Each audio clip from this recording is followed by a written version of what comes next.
So back in early 2020, education as we knew it just stopped, right? And what came next? Well, it was basically the biggest, most chaotic experiment in learning history. Today, we're going to dig into a fascinating study that pulls back the curtain on what actually happened when millions of students suddenly logged on, and what it all tells us about the future of the classroom. Think back for a second. Can you remember what a classroom actually felt like back then? The rows of desks, the hum of a projector, that collective feeling of just being in a room with other people? For centuries, that was just how learning worked. And then, bam, it felt like it happened overnight, didn't it? It all just vanished, replaced by that grid of faces we all know so well, a blinking chat box, and that universal prayer of, please, please don't let my internet cut out. And let's be real, this wasn't some fancy, planned upgrade. It was more like hitting the emergency eject button on the entire education system.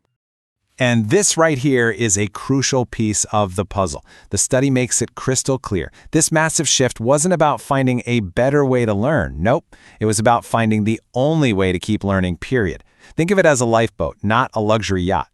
So let's just be clear on what we're talking about. The study calls it a virtual classroom, or VC for short. And really, it's just any learning where tech replaces the physical room. Sounds simple enough, right? But oh man, the consequences were incredibly complex. Okay, let's get to the good stuff, the data. Researchers asked 334 university students in the UAE a really simple question. What was this new reality actually like for you? And what they found was this huge contradiction. It's kind of fascinating. Students got something they'd always wanted, total freedom, but they lost something they desperately needed. Let's really look at that trade-off. First, the upside. A staggering 82% of students pointed to one massive win: flexibility. I mean, suddenly, you could attend a lecture from your bedroom.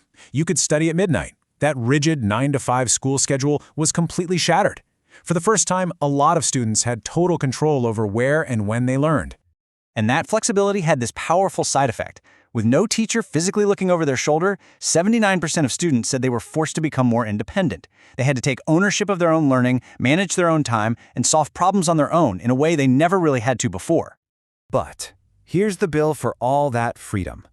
While students were more independent, 72%, that's almost the same number, said they barely interacted with their classmates. The campus community, the hallway conversations, the study groups, they all just disappeared. And that newfound independence started to feel a lot like isolation. So it's pretty clear the student experience was complicated. Let's lay it all out and see the full picture of what worked and what really didn't. This table really gets to the heart of the dilemma. I mean, look at the two columns. The advantages on the left, flexibility, autonomy, they're all about the individual. But the drawbacks on the right, less interaction, difficult collaboration, that's all about the group. We gained personal freedom, but we kind of lost the social fabric of learning. This leads to a critical question. If the tech itself has so many pros and cons, what was the one thing that made the difference between a great virtual class and a terrible one? The study is crystal clear on this. It all came down to the teacher. Think about it. The software could stream a lecture, but it couldn't offer encouragement or answer a really nuanced question. The data showed that when communication with the teacher broke down, student satisfaction just plummeted. The teacher wasn't just a lecturer anymore. They were the class's lifeline. So what was actually happening during class time? This data is so telling. In the majority of classes, the format was just one-way traffic, the teacher talking at the students. The interactive part, the discussion, was happening far less. I mean, does that sound familiar? The technology made it super easy to lecture, but really hard to connect. And this is the big takeaway, especially for educators. In a virtual classroom, your job changes. You're not just a content expert anymore. You have to be a community builder, actively fighting against that isolation that the screen just naturally creates. Which leads us to the ultimate question. After being forced into this global experiment, what was the verdict? Given the choice, would students willingly step back into a virtual classroom? And the answer is fascinating. Forget a revolution. Only about 20% of students were enthusiastic converts.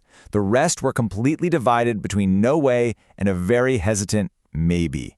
The fact that there's no clear winner here is maybe the most revealing part of all of this. So why the split decision? Well, the study's conclusion is that students see virtual learning for what it was, a tool of necessity, not a tool of choice. It worked in an emergency, for sure, but that doesn't mean it's the future. When asked what would convince them to choose a virtual class, the answers were highly practical.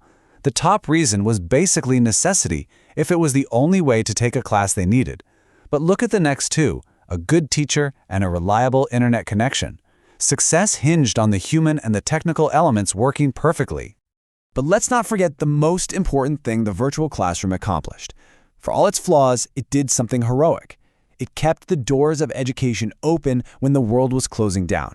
And for millions of students, that little bit of routine was a lifeline in a very, very stressful time. So here's what we're left with. We learned that technology is fantastic at delivering information, but it really struggles to build community. It gives us flexibility, but it can't easily replace a handshake.